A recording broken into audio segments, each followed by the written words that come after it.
Okay, I'm going to start the webinar, everybody. So stand by just a moment and I'll get us underway.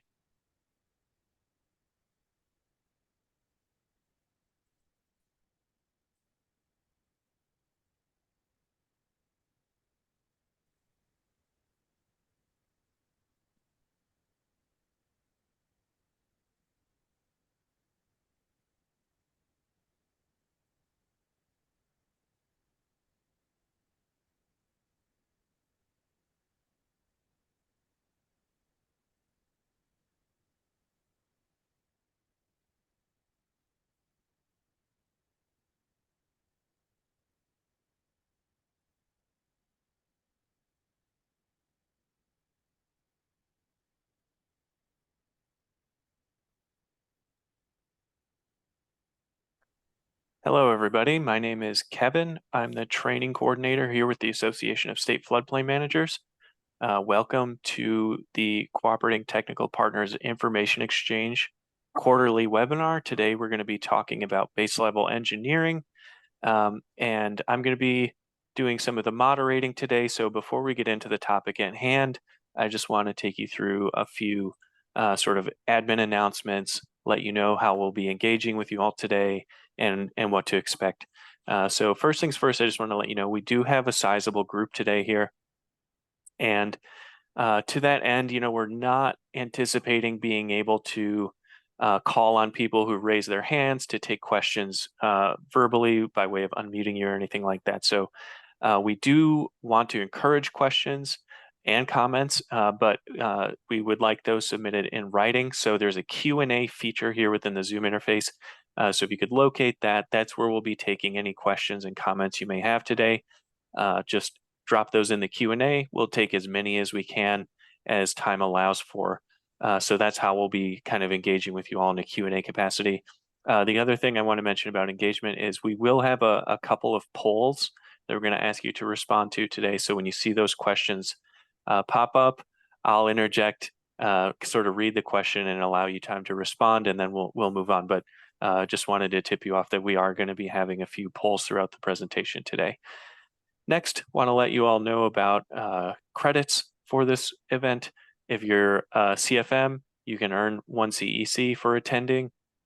This webinar is also available for CM credit for AICPs. So so long as you participate in the entire event, you will be able to earn credit for those certifications. If you're a CFM, a national level CFM, we will be automatically applying the credit to your records should you earn that for today. So that'll take us about a week or so, and then we'll be updating your records within the member portal. We'll also be sending out certificates of attendance for today's event. So if you find yourself wondering if you're going to be getting one of those, the answer is yes. It's not automatic. Again, that'll probably take about a week, and then you'll be getting an email from me with that certificate of attendance attached. So just wanted to keep you all in the loop there. Next, just kind of before we transition into the topic at hand, this is a quarterly webinar series, the Cooperating Technical Partners Information Exchange, and we're always looking for topics. If you think you have an idea that might be suitable, you can reach out to Alan Luloff, and his email address is up on the screen there, and he will pass that along, take it to the group, and we'll certainly consider that. But so with that, I did want to introduce Alan, who's in the Flood Science Center here at the Association of State Floodplain Managers. He's going to talk to you a little bit about the CTP subcommittee, a little bit about the topic at hand today, and then introduce our speakers as well. So Alan, take it away. Well, good day. I'm glad to see you all on this call today. This is a event we put on through the Cooperating Technical Partners Subcommittee, which is a subcommittee of the Mapping and Engineering Standards Committee of ASFPM. And the ASFPM has been long in support of the Cooperating Technical Partners Program, and they passed a resolution in support of that a number of years ago and created the subcommittee to emphasize the importance of this effort. We have two co-chairs, Joanna Rolfe with the state of Kansas and Dave Gannett with the state of Maryland. And you can see the primary goals of the group And one of the major things we do is we put on these quarterly webinars. So with today's topic, base level engineering and using that data for floodplain management, we have three speakers today. One is Diane Howe, and she's with Region 6. She's the Risk Map Program Lead, and she has a lot of background in mapping outreach with FEMA and coordinates with other federal agencies in the development of base level engineering and the estimated BFE viewer in Region 6.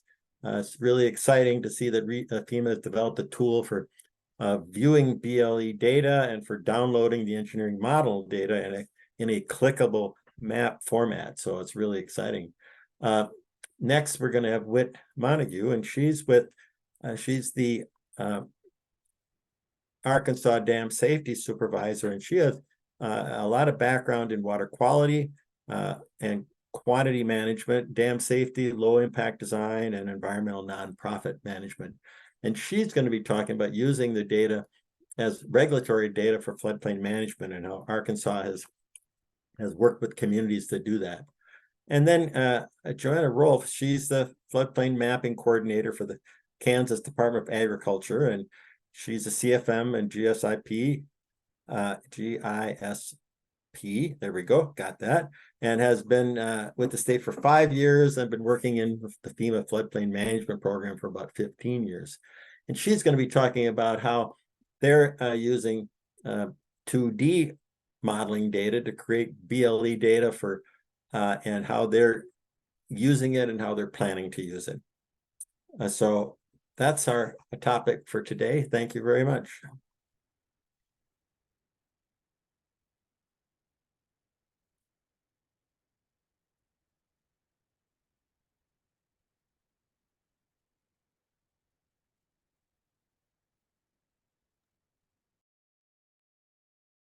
Okay, and thank you so much. Can you hear me all right? Yep, everything Thank looks you. good. Sounds good. Great. Well, we appreciate everyone coming today. I am Diane Howe, and just want to talk to you all a little bit about what we're doing in Region 6. So let's get started on that part. So first of all, FEMA's Risk Map program, I'm sure you've all heard of it, is responsible for ensuring that 80% of our nation's hazards are current. And there's yearly decay that's due to result of physical or man-made changes or weather changes or even disasters can change those things. But that upkeep and maintenance of those regulatory map inventory is really essential for us.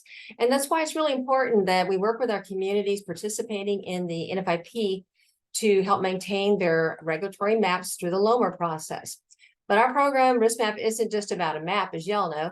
So regions across the United States have been developing flood risk products to help communities identify and reduce their risk for a number of years now. And I'm in Region 6. We'll show some areas that will show exactly where we're located, but Region 6 has made it a priority to assure that when we have base level engineering available, that we're going to focus our mapping needs on communities that need firms, because we have a lot of areas that still have either paper maps or no maps at all. And so when we develop that base level engineering, that's a priority for us. And we want to make sure that we're getting the word out there about it. And we work closely with our CTPs as they move forward in this effort alongside us.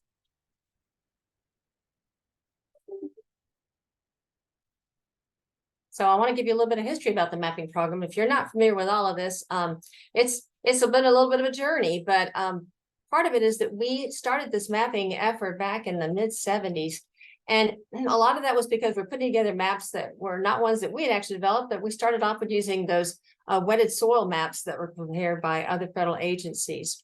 And then in the mid-80s that I have shown there, we converted to a two-part map. There's a lot of areas that still have those maps right now in our region. But basically, the first part would show you where your the floodway was, and the second one is going to show you the flood extents for the special flood hazard areas. And they probably had anywhere from 1 to 30 different zone designations on them. And then in the year 2000, we moved forward with what we call map mod or map modernization. That started then, and we had a lot of big plans in Region 6. We were all set to have a fully modernized inventory, and we did get some of that. But as we can show you later, we had a lot of areas that we're not able to get to, and that's because we had actually covered with digital products 92% of our region population, but that only gave us about 52% of land coverage in our region. And I know a lot of areas out in the West have the same issue we do, that there's a lot of land out there that is just pretty much sparsely populated. So we'd focused our efforts during that time on those populated areas.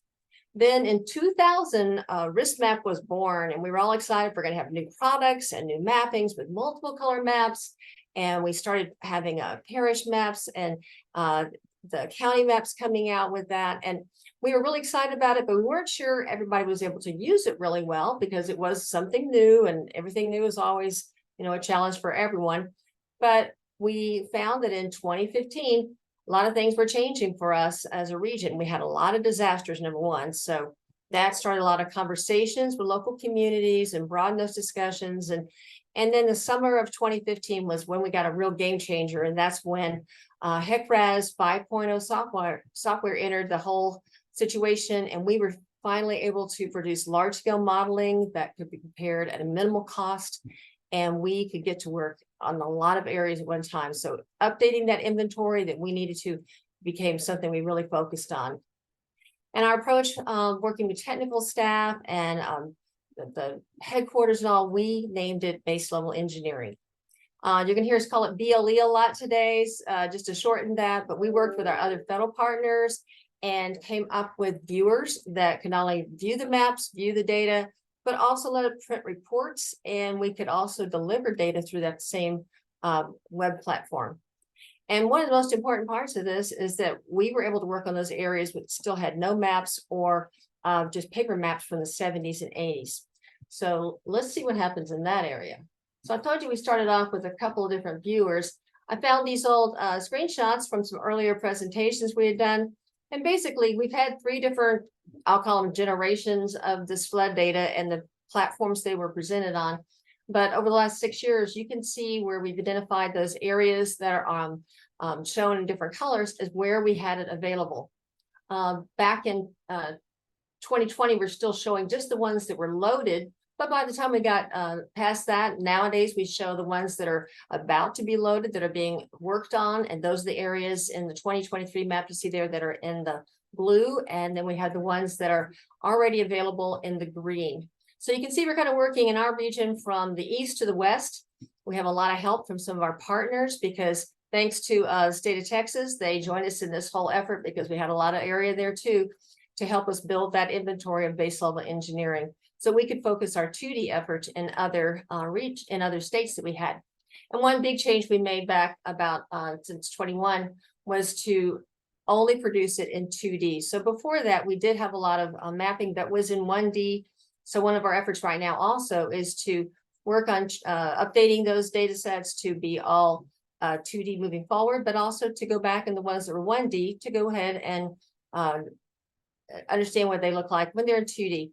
Now, the viewer, we're going to talk about what you can do on it, but one of the things is we don't want to lose that 1D data, so we make sure that we still have it in the download.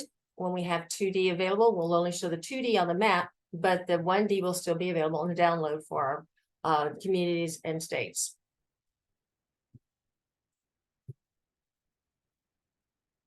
So what's in the basics part? Most of y'all, if you've heard about base level engineering, you know a little more.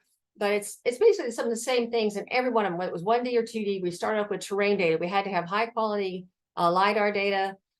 We ran hydrology and the hydraulics. We ran 7 storm events. Those events are modeled. We had break line refinement. So it had to be a visual review to make sure that we were defining prominent hydraulic structures. And then we also looked at our N values, which are determined by your GIS, and then calibrated them to stream gauges. So we do prepare 3 seamless floodplains, the 10%, the 1%, and the 0.2% floodplains. And we also prepare the flood depth grids, water surface elevations, and also the hazards analysis is also run in our region.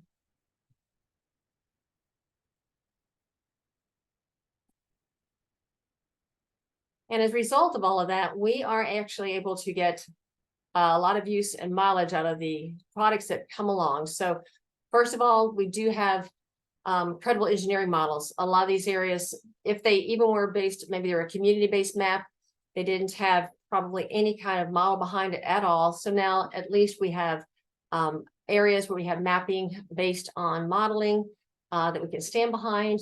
We also have be able to provide those in 2 different views on the viewer, so you can look at flood depths. Whit always talks about this too, about how it's so much easier to communicate a flood depth than to talk about how high something is above sea level. So it's an important communication tool for us.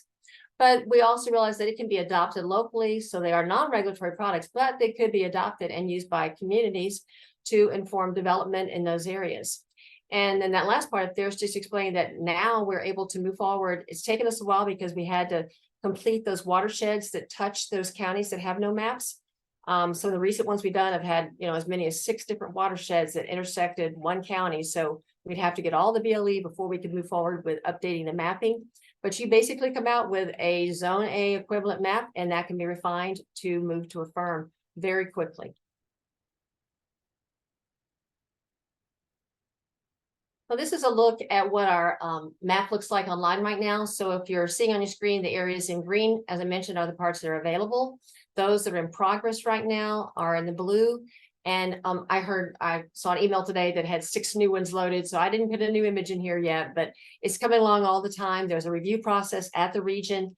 And we also make sure that we have a, when they're up there, they go through a rigorous review here and by the USGS before they go on the viewer to make sure that they display correctly when you see this. I've got the web link for that here. It is a USGS site, but I do get calls from a lot of other areas asking why they can't see their map.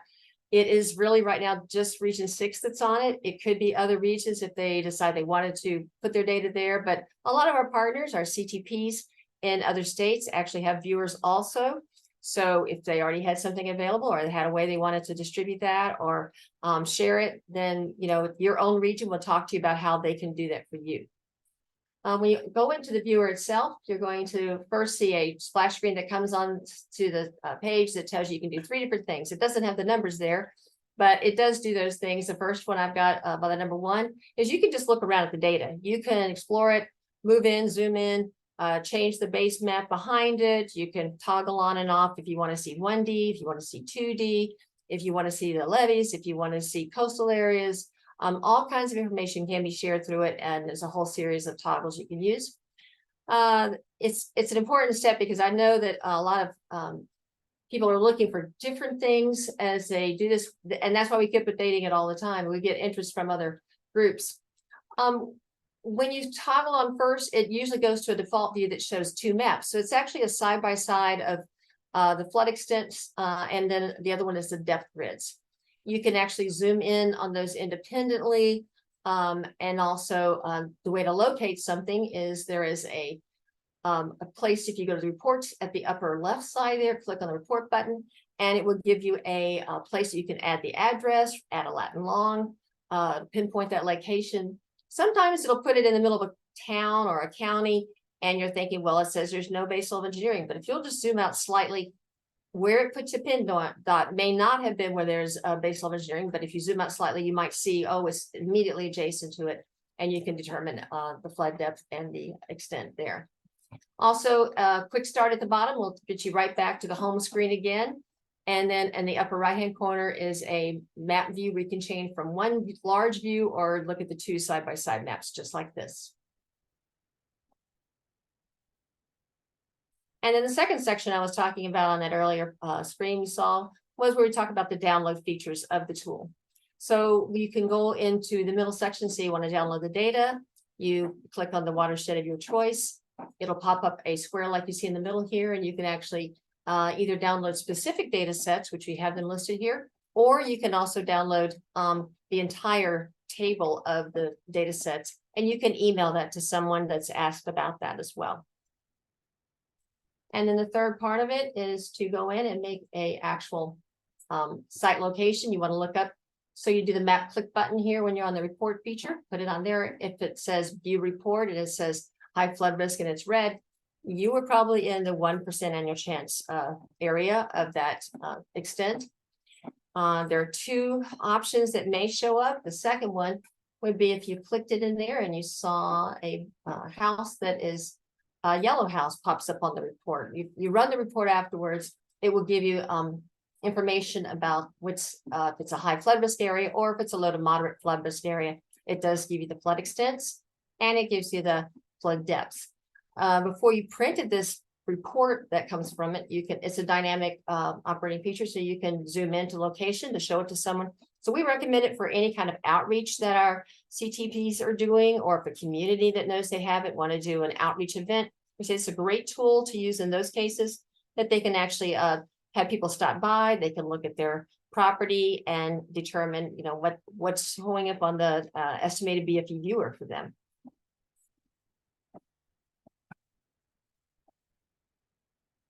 And we'll have a couple of poll questions right now, so get your mouse ready to click on that. Yeah, thanks, Diane. So I know you see them on the screen. You're not going to be able to interact with those on the slide directly, but the Zoom polling feature is open now. So question number 1 is base level engineering a non-regulatory product? So go ahead and weigh in yes or no. Question number 2, can BLE be adopted by communities for managing their floodplains? So again, yes or no. Take your time. I'll give you 30 seconds or so to weigh in on that, and then we'll see how everybody responded.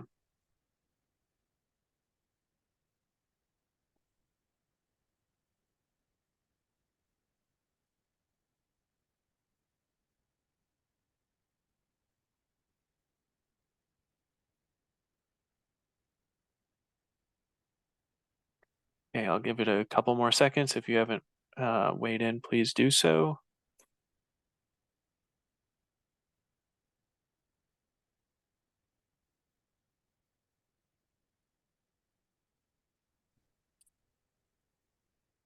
All right, and so hopefully we can all see on the screen here, number 1, non-regulatory product, 73% yes, 27% no, and then can communities manage their floodplains? 93% yes, 7% no. So thank you. That would probably determine the first one. Obviously, it is a non-regulatory product, but you could adopt it and be using it for regulatory purposes. And so as far as is it a firm? No, it is not a firm, but it can work in concert with your firm if you have zone A areas. And also, can it be adopted by communities for floodplains? Yes, it can. And that's a really important step for communities. If it closely matches, or if it's more conservative, we encourage them to look at that, because it can be adopted and used for planning purposes, for grants, and all kinds of other applications. So here's just a few examples of what you could be using it for. So we want to make sure that we don't forget that there's lots of things it can be used for within the program, and just to understand that there is always information that can be shared with that data. So community planning, it could give you estimated flood depths that could be used with developers for siting and for layout. For the floodplain management part, which we're here talking about today, it can be adopted for higher community standards like freeboard.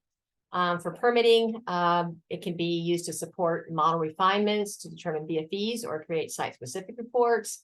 We also have it there letters of map change, like for Zone A. It can be used by the MT1 amendments, and it actually can be used for MT2 revisions also under certain circumstances. So there's some more information on that on some resources I'm going to give you. And then, of course, the hazard mitigation plan updates. That data can be used to support local information or to identify areas of risk that are not shown in your effective firm. I've seen groups that would use this. They'll just take a screenshot of it, say where it came from. It's a recognized data source, whether you're doing any sort of application in that sort, or also if you were just filling out an elevation certificate and you're using this data, you can use, when it says other, you can put that in also there that you use base level engineering. So it can support grant applications. And the one I mentioned earlier is it's a great resource to be using if you're talking about estimated BFEs to your community at any sort of public event, outreach, anything like that. So I encourage you all to think of ways that you could be using that data as well. Excuse me. So I want to talk just about a couple of the resources we have here. You'll have a copy of this later, but the first one is actually our FEMA Region 6 resources, and most of those are talking about ways you can use it that talk about the viewer a little bit more. So if you're not in Region 6 and you say, well, that doesn't really help me, there still is a lot of good information there. But what FEMA headquarters has done is put together some resources, and that's the second link under the resource library space that you see there, that is actually talking about things you can do with base level engineering that have nothing to do with the viewer. So there's 4 great documents there, and there's also a FAQ that is below those documents. I would really recommend you click on that to see the frequently asked questions about it. And then about a year ago, we put together a 3-part BLE training video. Whit was in this with us also, just to talk about how different communities are using it, how it can be used. And we also have some speakers from the grant program side to talk about how they encourage communities to use that base level engineering. And we also have a monthly virtual brown bag training that's going on. Unfortunately, it's going on right now as we talk. So they just wrapped up, I believe, a little while ago, but they had, we try to get information out through some trainings on base level engineering through that as well. So one of our additional outreach things is to make sure that as we're moving forward on base level engineering going straight to a firm, where we've done basically if they're a zone A and they remain a zone A, we're calling those our BLE to firm process approach. We want to talk to those communities in particular about, you know, early adoption of that base level engineering for lots of things they can use it for. But one of the fact sheets that was developed some time back was our BLE matrix. It tells, like, if you have this on your effective firm and the estimated viewer says this, these are the things you can use it to support it. And that document was actually put together by Whit. And so I think it's a great document to kind of transition over to her on next, but we have some more trainings that we'll be talking with planners on and getting that out in the next year. And this document and 2 other documents that have kind of spun off from this one are great resources to use if you're not sure when you should use BLE or when do you consider it. You know, check that out. This particular one is on the Region 6 page. We have others that are there as well. So I encourage you to use those. And I'm going to hand it over to Whit to talk about what they're doing in Arkansas with base level engineering. So let me stop sharing here, Whit. Thanks so much, Diane. While Whit's getting set up, I just want to let everybody know we are getting your questions. We do have a lot of great questions. I'm going to hold them until the end just to make sure we've got time for everybody to present. But thanks for reaching out so far. And if you do have any questions on anything, please use the Q&A. Good afternoon, and thank you, Diane. Today, I'd like to talk to you about how we use BLE in Arkansas. I think that we have been very innovative and very aggressive with using it, and it's beyond the report on the shelf, and we're actually using it as a higher standard. So when we look at it, let's talk about it in terms of investment. What have we invested in it?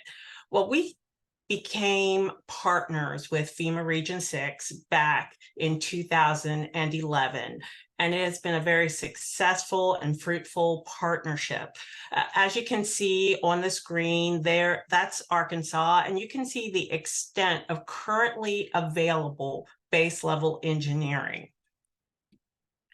Why were we willing to make this investment? It's an investment of time, it's an investment of money, it's an investment of effort and resources. And the reason we were willing to do this is even today, more than 1/3 of the state has paper maps. And many of these maps are older than the 90s. In the 80s, we probably have a couple from the end of the 70s floating around. And so the counties that you see in the orange and the one in yellow, they all have paper maps. And this makes it very challenging in terms of floodplain management, in terms of anticipatory flood risk management. And we're talking now about climate resilience. When you're using data from the 80s or from the 90s, it's very difficult and it's very challenging to communicate this risk to the members of your community. So that's why we were interested and invested in the CTP program. Through the CTP program, through this partnership with FEMA and with our local communities, more than 70% of the state is currently completed. We have base level engineering data available. It's a mixture of 1D and 2D, and those areas that have 1D modeling, it is being updated, but they have access to this data. And I anticipate that by the summer of next year, more than 90% of the state will be covered with base level engineering. Going back to those communities that have paper maps, as well as many of our communities that have digital maps, but they're what I call those wide open approximate A zones. This data represents the best available data for making informed flood risk management decisions. It's an excellent data source for advising those areas that show up in the base level engineering as having flood risk. And what we're finding, the communities are saying, yes, you're right. This is where we're seeing the flooding. We see it. It's not on the effective map. It's not on the paper map, but we agree with this. So now we have an excellent data source for how to manage, how to be proactive in reducing flood risk in those areas. So we made this investment, and we could have taken the typical approach where we are leading people into flood risk management, 5.0, 5-star, it's going to be great. Look at the beautiful pictures. But we didn't want to do that, because when you're leading, you're not next to someone, you're not talking, you're not having a conversation, you're talking at them. We wanted to make sure that we are talking with our communities. We view this effort as a partnership with the community. We are CTP, we are the partner with a P, but those communities are local governments. They're also partners in this program. In fact, they are the primary stakeholders when it comes to this flood risk data. We need these are the people who are going to use it. And so it's very important that we have those conversations. What are your areas of concern? These are the questions we're asking. What do you need? What do you feel your mapping needs are? We're going to tell you what we could do. We'd like to hear from you. What would you like us to do? And maybe we can stretch that more. Maybe we can tailor it more. Let's see how we can have this partnership. Now, one of the concerns we come across is, if I have more flood risk data, will this have a negative impact on the economic development of my community? So those are great questions to have, how to, figure that problem out, how to attack that question and look at climate resilience, how reducing flood risk can actually be a support system when you're looking at economic development in a community. The other question the state asked as we were going out to the communities is, how can we support you? What data are you looking for? What data are you capable of assessing, of accessing, and of deploying to your community? What are the tools you need? What's the training you need? And Diane has heard me say this before. We've had the BLE viewer for years. And when we first went out, we would have a presentation, we would show them the BLE viewer, and then I'd go back next year and I'd say, okay, how was it? How did you like it? And they said, well, we didn't use it. And I would ask them why. Well, we don't have the money to buy this program. And it's one of those instances when it reminds you, you really need to have these conversations. We had never thought to tell people it was a free tool. We had just made assumptions. And so that's very important when you're having these conversations with the communities, that you are really listening and you are addressing the questions that they have. So going through this community partnership, how did we have these listening sessions? How did we find out what our community wanted? And how did the community find out what we have available? Well, we are out in the community all the time.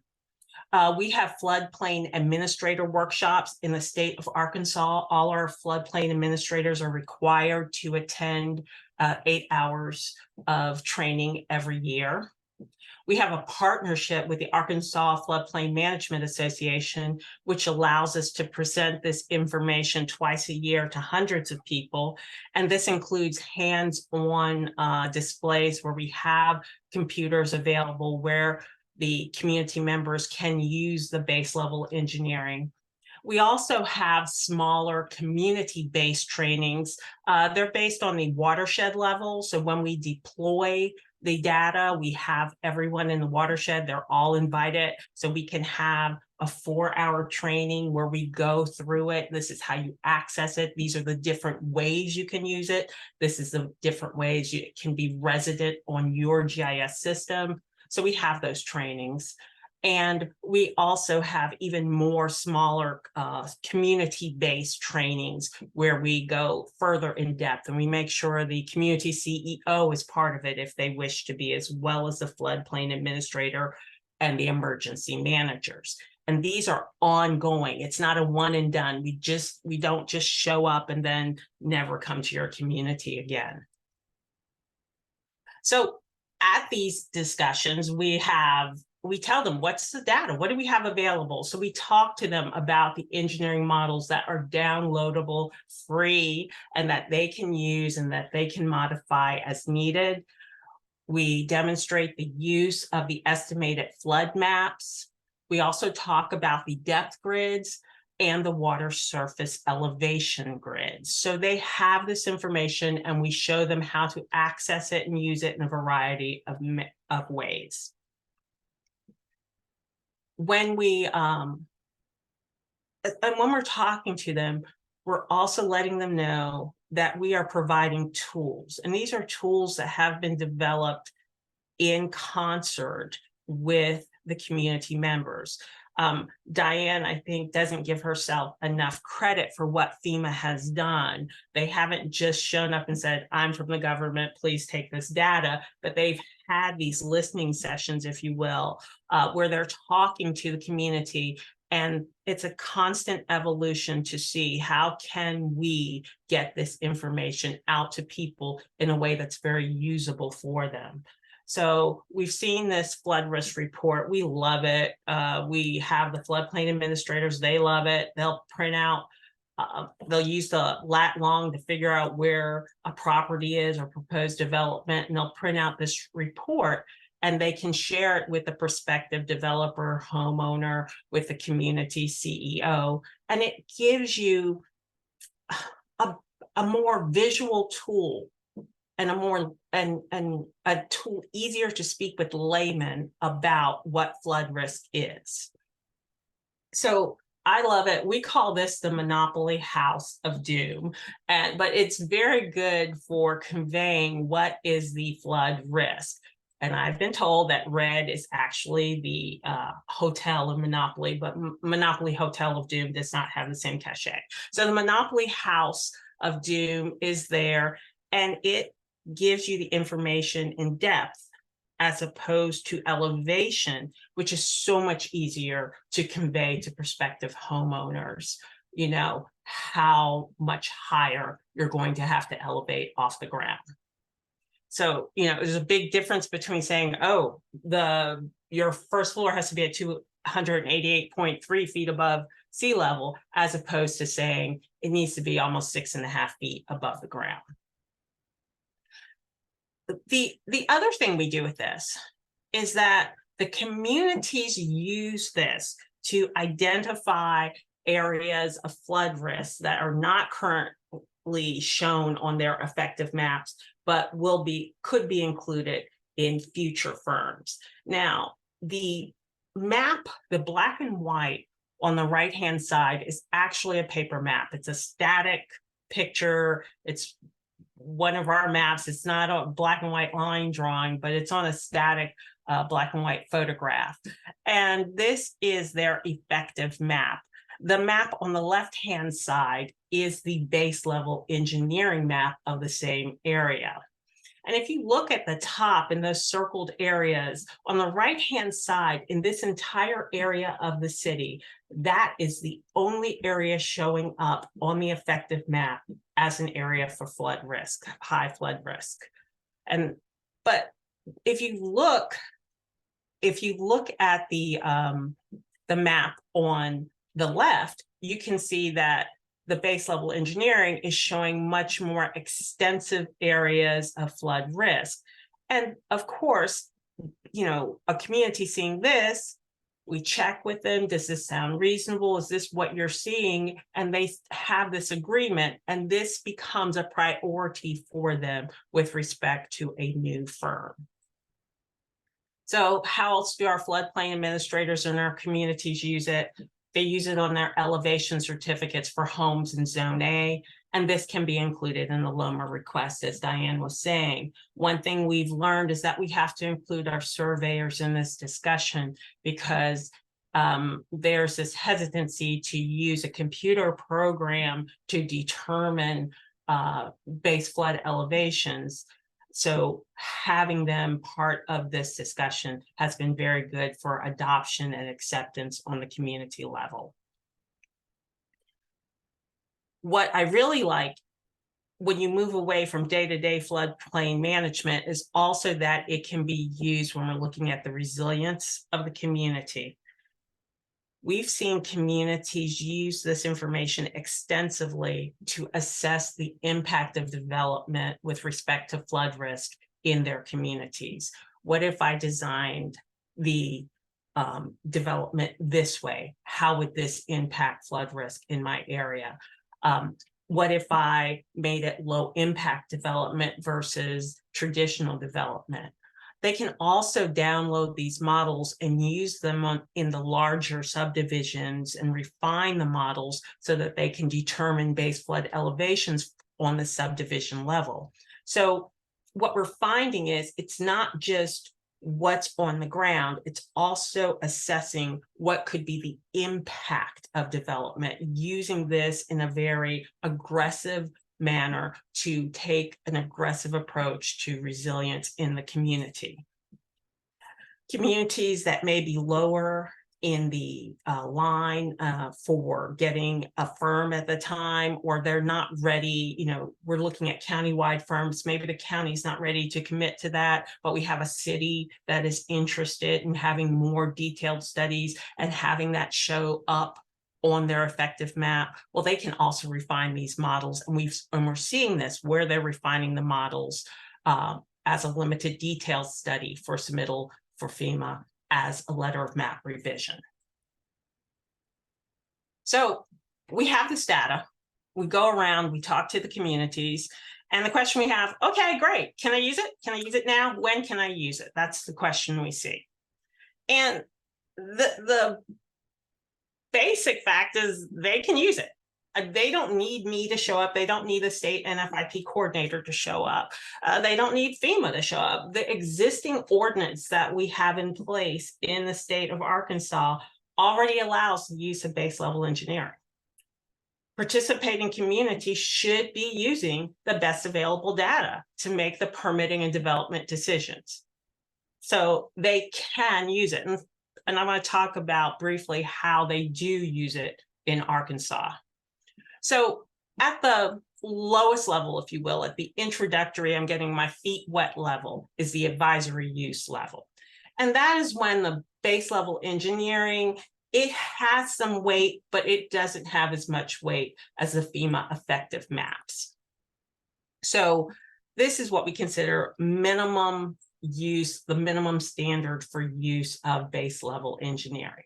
And we advise them that if base level engineering is available for your community, this is the minimum use of it. So at the very least, alert residents to the availability of this information. Hold some training sessions, invite the state, we'll do the training sessions for you. How do you use it? Get your realtor community involved in this, as well as your surveyors, and of course, talk to your community CEOs so that they can see this data, so that they know how to access this data, and that they can interpret it. From the floodplain management standpoint, we want the FPA to always check the BLE data when reviewing development permits. Because if I'm using the map on the right-hand side and someone comes in and they want to build where that arrow is pointing, I may say, oh, go ahead, there's no problem. But if I pull up the base level engineering data, I will see that, hey, there's a risk, a significant flood risk right there. And this is something that we need to have a discussion about. And it's not just a discussion. We need to document this discussion.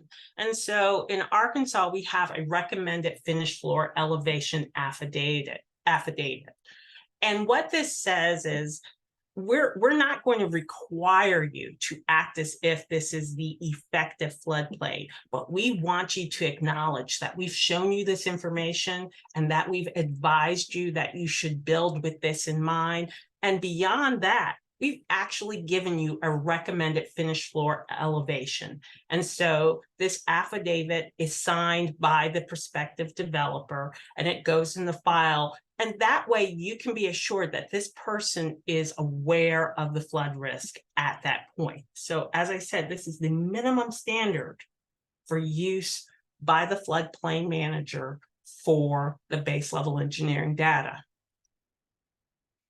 Now, let's talk about the higher standard, which I'm pleased to say many of our communities have been moving towards or have already adopted this higher standard. And with this higher standard, the base level engineering is very close, almost equal in impact to the FEMA effective maps.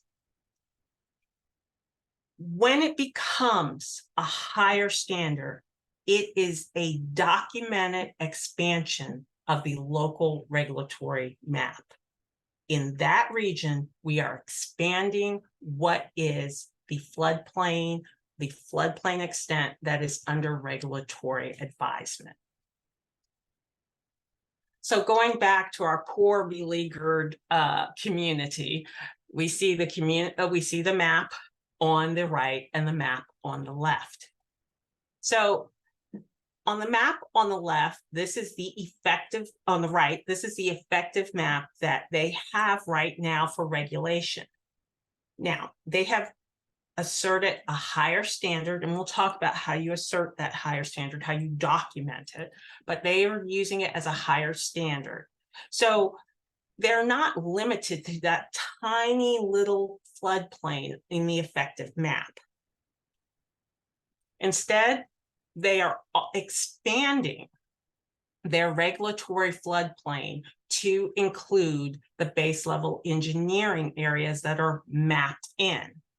Now, they'll continue to enforce floodplain development regulations in the areas shown on the effective map. But now they are extending those same requirements to all the areas mapped into the floodplain by the base level engineering. Important note, this doesn't extend the mandatory flood insurance purchase requirements, which is a concern in many of the Arkansas communities, because many of the Arkansas communities that have these old maps are also small rural communities that may be facing some economic challenge. So if there is a leveraging of mandatory flood insurance purchase requirements, then this is a disincentive for communities to adopt this flood risk data because they are worried about the impact of on economic development. Now, I said, how does it actually become a higher standard? Now, earlier I said they could already do this, but it's one thing for me to say, hey, your code, your ordinance already has some somewhat vague, somewhat broad information, language in there that allows you to use best available data. But if you want to really have buy-in and document this buy-in, let's change your code. Let's change your ordinance so that it is documented and that it's understood that you are expanding your regulatory footprint to include the base level engineering. So with our model code, as our flood damage prevention code, we include a definition of base level engineering. It wasn't there before, but now it's there. So this is included so that everyone has a better understanding of what data set we're actually referring to. We're also including a language about how this base level engineering is being used. And the basis of it is that areas that are mapped in, areas that increase the floodplain boundary, or areas that provide a base flood elevation that is higher than the existing base flood elevation shown on the effective map, those become the regulatory thresholds. That is what you're going to use as the regulatory guidance, the increased floodplain boundary or the higher BFE. In terms of our ordinance, and I know not all communities divide their ordinance and their code, but in Arkansas, we have an ordinance and we have a code. So in terms of the ordinance, we have the base level engineering language is incorporated mainly in 2 sections. In section 3, the statement of purpose, where we are calling out that base level engineering data will be included in the identification of areas at risk from flood hazard.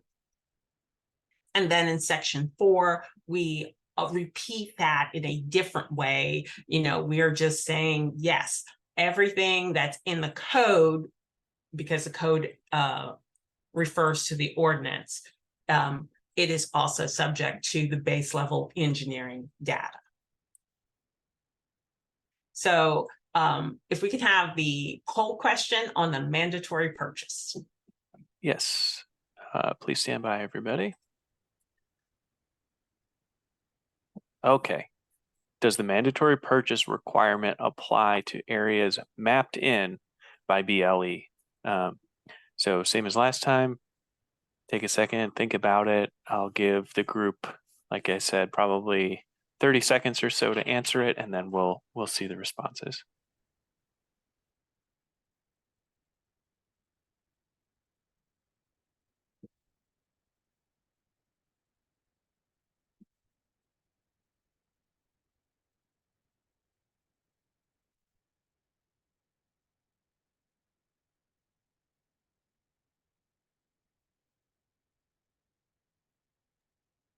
Okay, a couple more seconds. If you haven't selected yes or no yet, please do so now.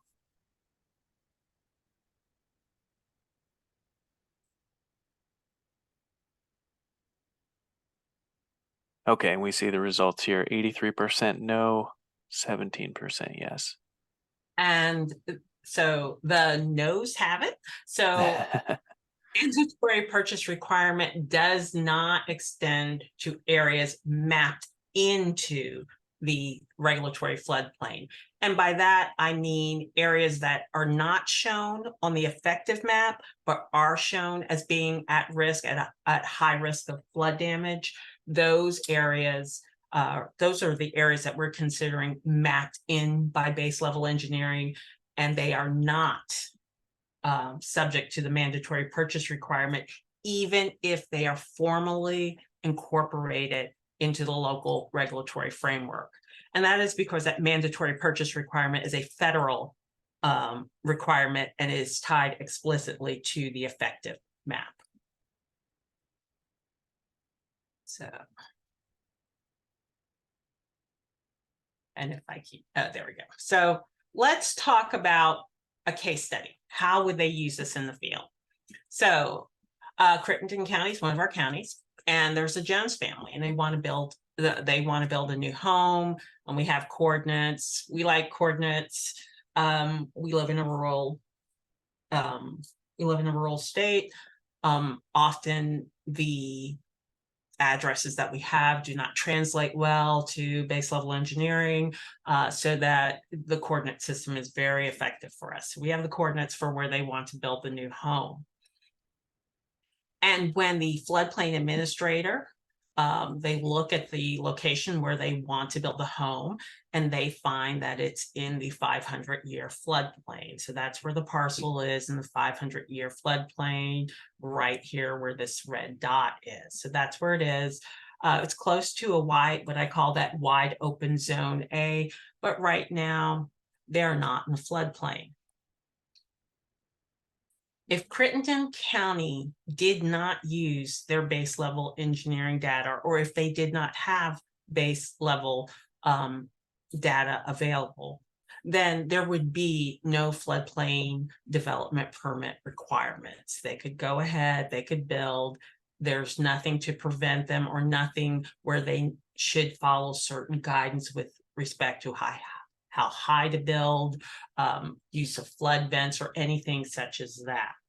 So it's still, if the parcel extends into the zone A floodplain, it's likely that flood insurance may be required. The homeowners may be able to LOMA out of the flood insurance, because if their parcel is not in the floodplain, they could get they could LOMA out with an out as shown.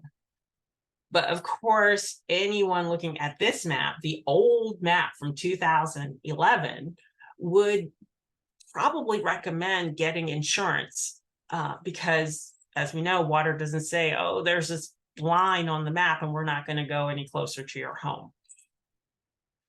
But the floodplain manager does have access to base level engineering. Crittenden County has been provided with base level engineering, and so they pull it up. And Crittenden County, let's assume that they actually do have the higher standard, and they have formally incorporated BLE into their regulatory framework. If they have done that, and there's that, here we are with where the proposed home will be, we see that that home now is actually solidly within the 100-year floodplain, according to the base level engineering data. And because Crittenden County has adopted BLE as a higher standard, then this lot is now subject to floodplain development regulations. So what does this mean? Well, when you pull up the report, we find that at the 100-year event, or the 1% event, that there's an expectation of almost 4.5 feet at that site. So the floodplain manager will require, in the floodplain development permit, they will require that the home is at least 4 feet, 4 inches above the ground.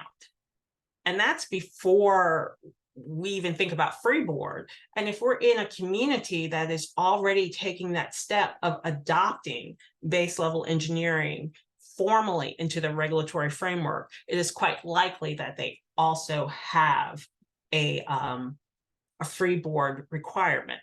And so while this might seem somewhat off-putting for prospective homeowners, it's actually showing climate resilience. It's showing forward thinking. It's anticipating what could happen, because we'd rather have the Joneses stay there for generations in a home that is safe from flooding, or at least has significantly reduced its flood risk. And with this data, we're able to provide them with the tools to do that.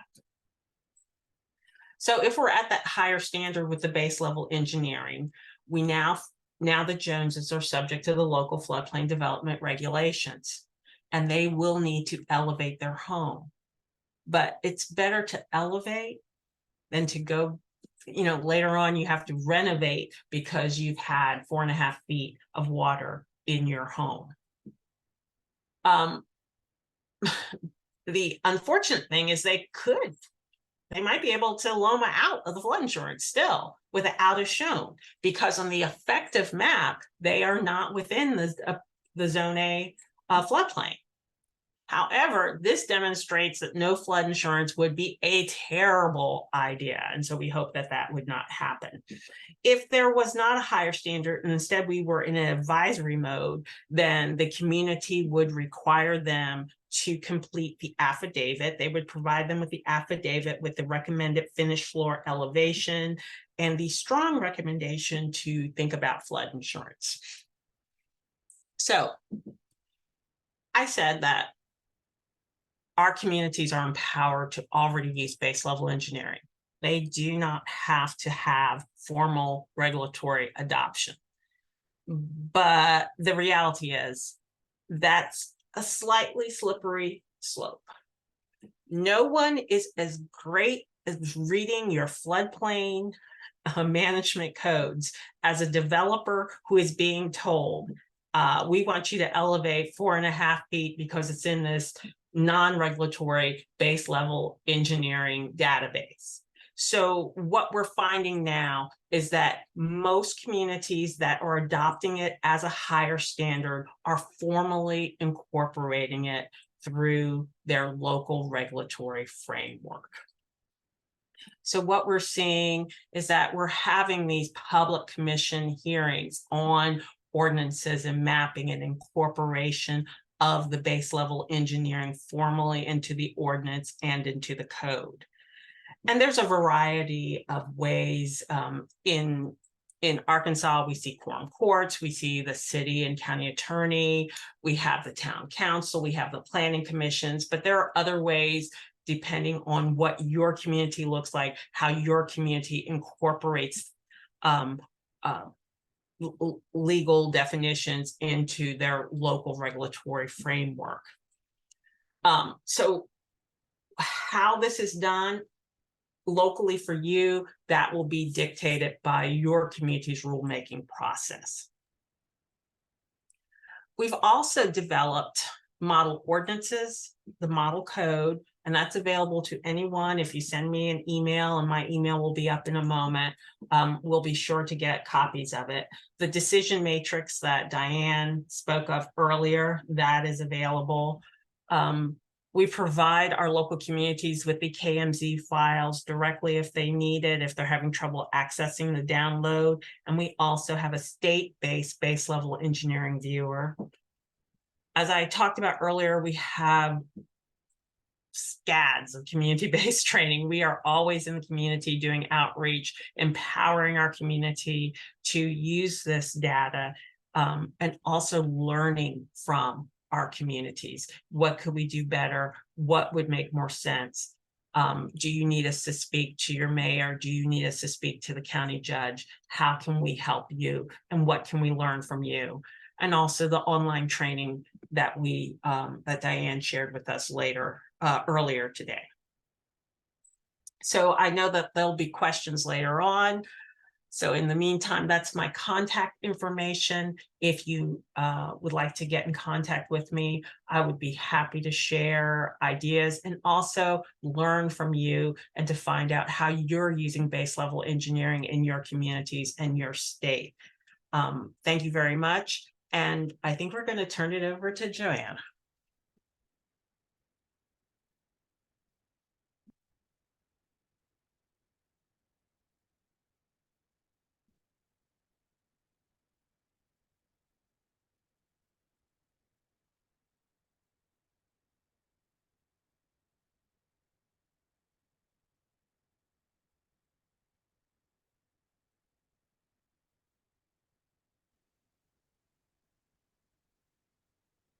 Okay. Can you tell me if you're seeing the presentation mode? It's coming up. It's just taking a moment. There we go. Yep, we can see it.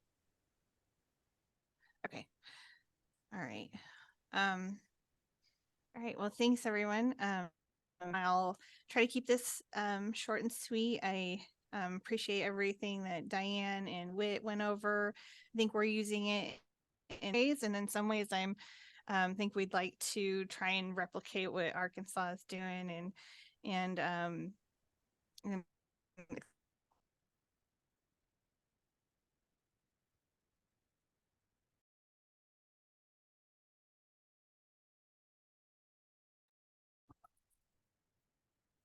All right, everybody, hang on just a moment. It looks like we lost Joanna for a second, but she's reconnecting. So Joanna, are you able to hear me?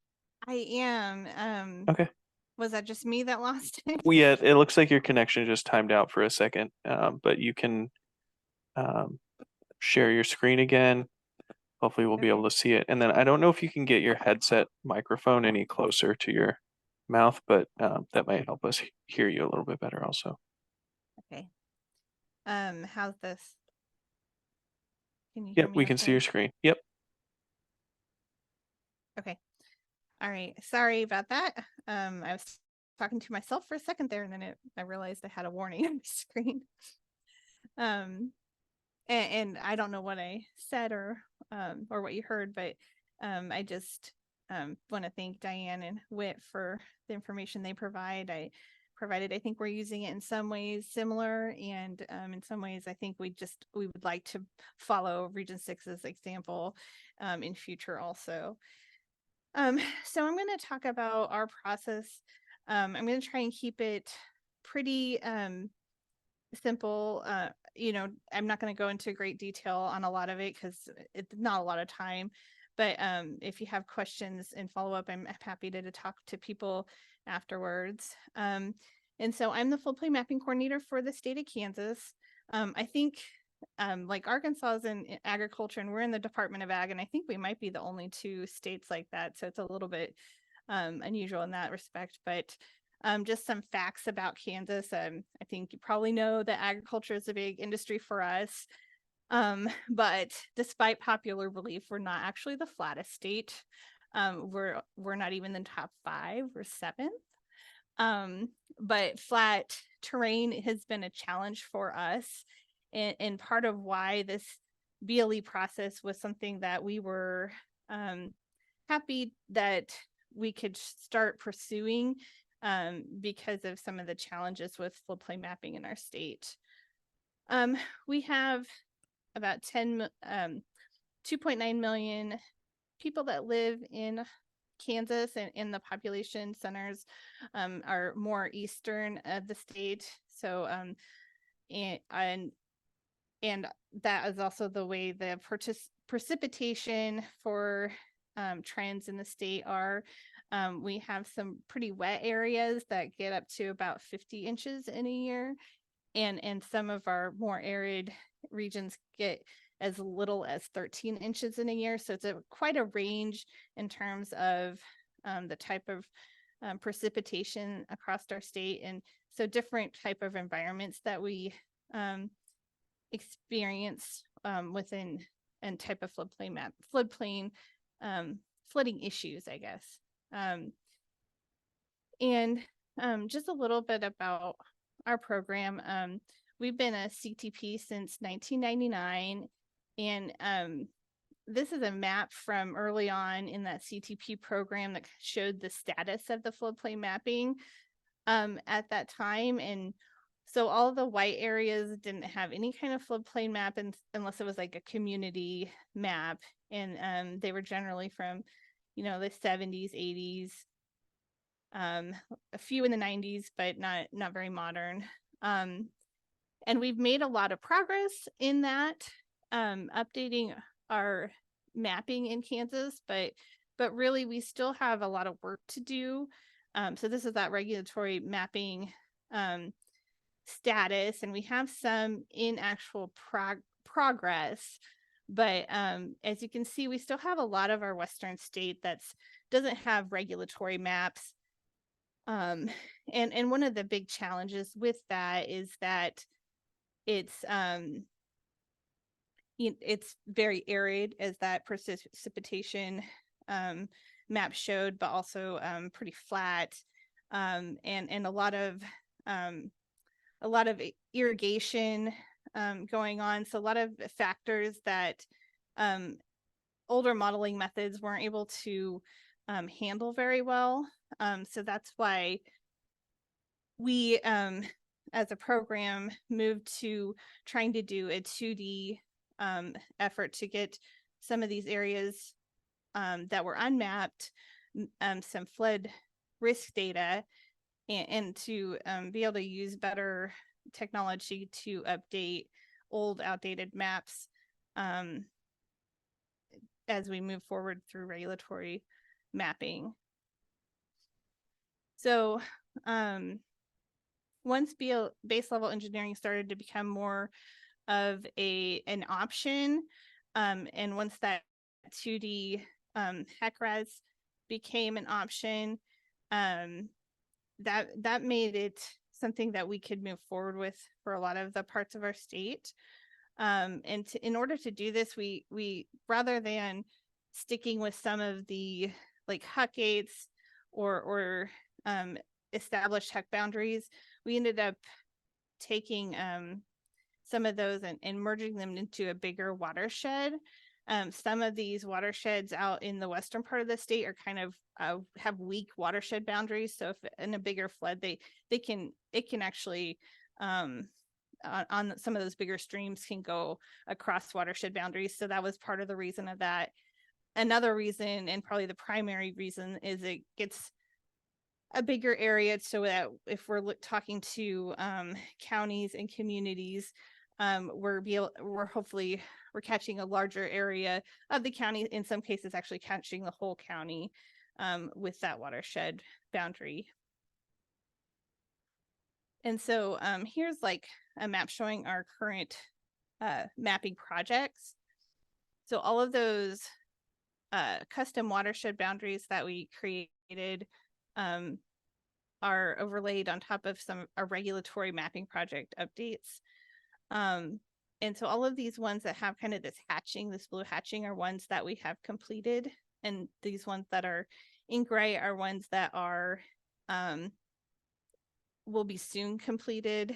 And then we have some another project coming that is a little further behind that had some 1D regulatory modeling, but we wanted to try and look at it with a 2D perspective as well. One of the factors, a big factor in being able to do the base level engineering was that we do have statewide LiDAR available. And we did also look at some LiDAR derived products to facilitate the 2D modeling efforts, which included creating brake lines, hydro connectors, and streamlines. And for this presentation, I'm not really going to try and go over any of the modeling so much or anything like that. I just kind of touch on some of the highlights. But as I kind of mentioned, that the custom watersheds allow for modeling of larger areas, better representation of flow. So especially in areas that we have really flat terrain, we have that water that's going multiple directions, and 1D modeling was not a very effective modeling method for those areas. And as I already mentioned, that much of the state was unmapped.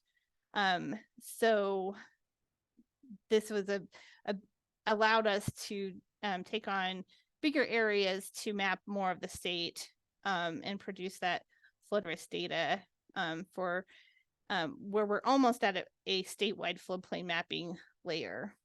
And some of what that does is allow our communities to understand the impacts of the floodplain before considering NFIP participation. So especially with counties, if they don't have a map, they're generally not participating in the NFIP. And this, having this base level engineering allows them to determine that what those impacts might be and whether they want to consider that NFIP participation. So it allows them to have a more informed decision. And it also can be used for planning and emergency management purposes.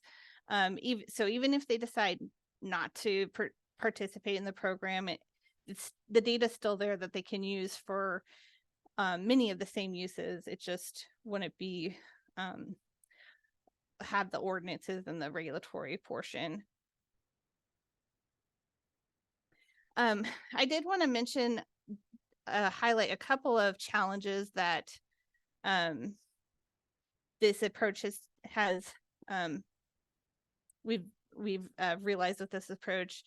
One thing is that starting with the good data is important. So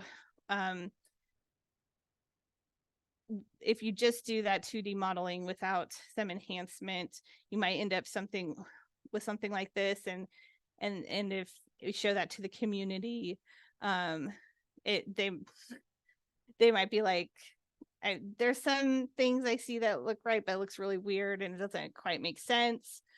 So then if you just add those brake lines, but don't include the hydro connectors, you're going to be showing too much flooding because you're backing up too much water. And then once you add both, you get to something that's a little more reasonable, and communities buy into that product a lot more. Another thing that we noticed early on is that floodplain boundaries are not, as I guess probably many know, but I'm sure not all, that the creating shapefiles from those 2D models is not like a necessarily a simple process. And so getting that figured out on how we would present that data to communities was a challenging part of this process. But one way that was easy to check to make sure things were looking okay is contouring those base flood elevations from those water surface elevation grids to make sure you weren't getting some sort of cupping effect along the boundaries. So showing a sharp increase of base flood elevation right along the edges is something that you wouldn't want to see. So that's something that as we went through this process that we've learned is a good check on these floodplains and was a challenge that we had to address. Another thing is that even though with the base level engineering or the 2D models in that base level engineering projects, we were able to account for a lot of factors that impacted the modeling, but some of what we would do with the models is what our contractors would do with the models is calibrate to known gauges. And one challenge with Western Kansas that we came across was there was due to irrigation, just a lot of low and no flow years that really kind of skewed those gauge analysis. So we did a pilot project to or a technical assistance project to kind of look at that closer to be able to look at those gauges better. So that was a challenge we came across. Another thing that the 2D modeling and the base level engineering doesn't handle very well is where we have levee areas and where we have stormwater systems. So for leveed areas, we've just been kind of showing it more as a levee failure area, essentially, to still show that risk there, but kind of note that you know, if they have an accredited levee, that would not be the probably the way that the maps would look. So we wanted to show the risk, but also kind of still inform them of what that area would need more detail and attention. And same with the stormwater system areas. If they have a major stormwater system, which a lot of communities don't have that. A lot of communities' stormwater systems are built for something that is a lower event than what we show on a regulatory map. But that has been something that's been a little bit of a challenge with outreach, is trying to show where we have those flood, where more detail would be needed to accurately represent what the flooding in their community. So I'm going to go over some of the uses, and I kind of already touched on this, but here's another map that shows kind of our status of the modeling. So we're almost at a statewide point for our modeling, but we just have a few left to go over to get when we've developed these maps and modeling from the for the base level engineering, we have created project viewers to show the data. We've shown some changes since last firm, and the base level engineering by itself that communities can turn on and off. We have a commenting function, and we do this during the discovery phase to take on comments and to know where we would need to do more enhancement when we move forward.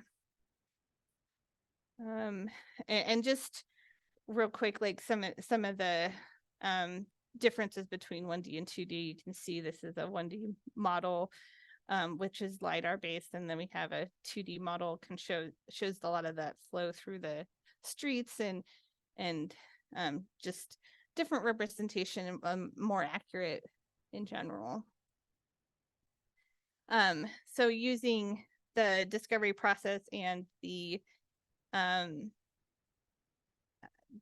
comments from and discussions from communities, we can make more informed regulatory updates as we move, if we decide to move forward with a regulatory project, which, as noted previously, might not be the next step. It might be we end with base level engineering for the time being, and they can use it as best available data.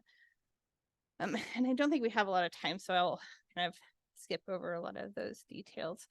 But we also have a base flood elevation portal, and in that portal, we have put our water surface elevation grids, and it uses the LiDAR service and automatically extracts elevations from that water surface elevation grid to get a BFE determination for zone A or unmapped areas, and also pulls from that LiDAR service to get an approximate lowest JSON value.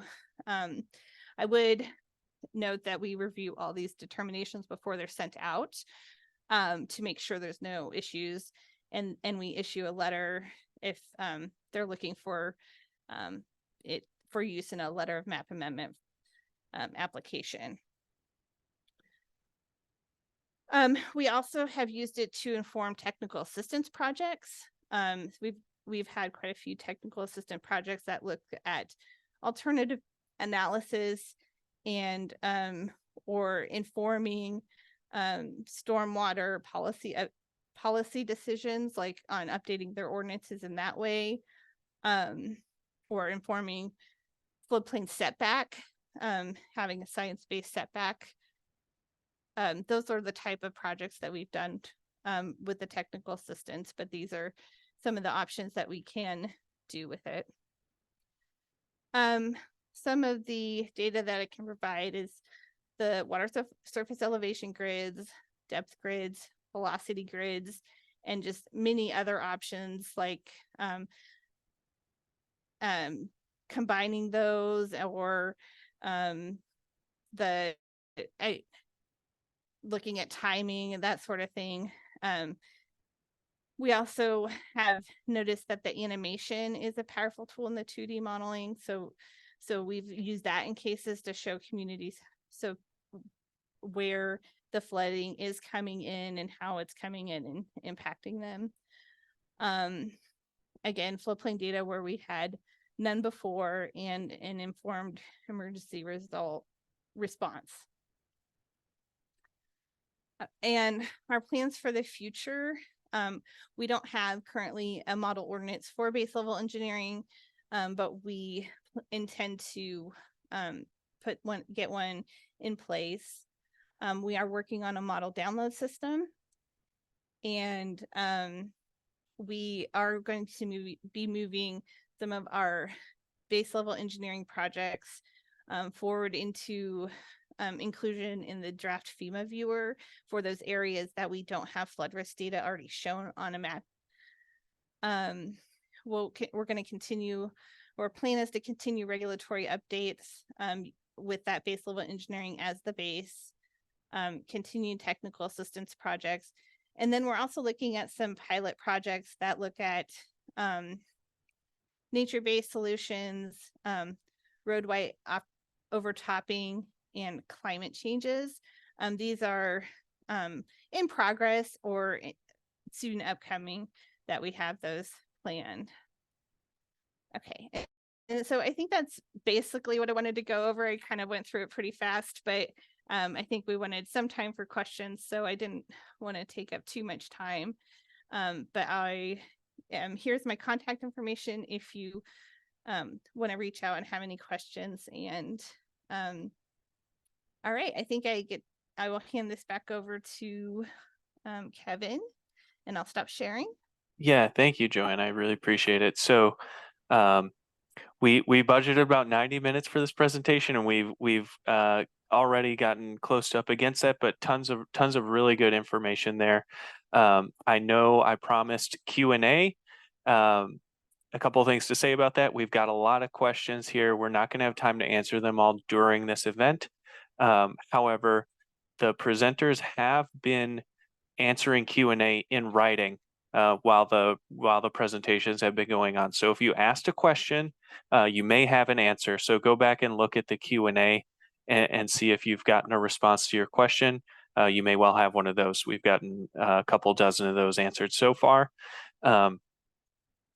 But beyond that, I did want to address one question that we sort of got in a repeat capacity, and I'll try and just summarize it as the when will I get this in my region type of question. So I don't know if there's anything, Diane, we can definitively say in terms of if and when different regions might be getting that tool or that feature, or there was a question sort of along those lines as well about when will this be completed in Region 6. So I didn't know if there's anything you might be able to comment on there, but we did get that question quite a bit. Sure. I think one thing to know is that BLE is just a starting point. It's not as detailed as a detailed study would be. So if your region has detailed studies everywhere, the need for that sort of a study is maybe not as great. So we only get a certain amount of funding each year. So it's up to the regions how they address the priorities we receive from headquarters. And for our region, we still have so many paper maps that's really something we focused on. I know that there are other regions that have BLE, and you really just need to check with them. I get calls all the time, like I'm not saying my region here. They may have a viewer, like we said, from a state partner, a CTP, something like this, or they just may have it available if you ask at the region. So I would just suggest you can find contacts on the FEMA.gov site to just ask if it's available. But I don't know for sure if there'd be any sort of viewers for your particular area. And headquarters has said they would like to work on a viewer. It's been in the works for a while. They are currently updating all of their IT systems right now. And so that's in a future update to the IT systems of FEMA. But I would suggest that you do check with your local coordinate person you work with at FEMA to see if there is base level engineering available that you could ingest into your system. Great, thank you, Diane. Yeah, that makes a lot of sense. I appreciate that answer. So, as I said, we have far too many questions to answer here. But so what we're going to do is we'll be asking the presenters to address a lot of these open questions in writing, and we'll sort of be collecting those responses, and we'll distribute answers to as many questions as we can when we send out the promised follow-up. So there's going to be a PDF of the presentation. You'll be getting a certificate of attendance if you earned one today. We also did record this event, and then we'll have a Q&A document that'll have responses to your questions. But we're unfortunately not going to be able to take any more today out loud and then be able to get out of here on time. So instead of any more questions, I did want to launch our final poll, which is just a quick rating of what you thought of the event today. If you could just weigh in with your quick thoughts, let us know what you thought of the event. I'll leave it open for a few seconds. And while that's running, I have a couple of final slides, but I'll just make the comments now with regard to getting your credit and getting your certificate of attendance. As I said, it takes us about a week to process everything. So if you did earn credit, if you're a national level CFM, you'll get those credits applied to your records automatically. Otherwise, if you live in an accredited state, you'll take that certificate of attendance and file for your credit that way. CM credit is also available for AICP. So when you do get the certificate of attendance, you'll be able to use that to upload it for that certification as well. And as I said, all of the other follow-up will be coming along with that email from me. So Having said all that, thank you all for joining us today. If you do have any topics you think might be suitable for this webinar series, again, please reach out to Alan. And the only other thing I want to say is thank you all for joining this afternoon, taking time out of your afternoon to join us. I know you're all very busy, and then to our presenters as well. Fantastic presentations. I know we didn't get a ton of time for questions, but I think it was really important that we covered as much ground and in as much depth as we did. So thank you all for sharing. And that is all we have for today. So thank you so much, everybody. We'll see you next time. Take care.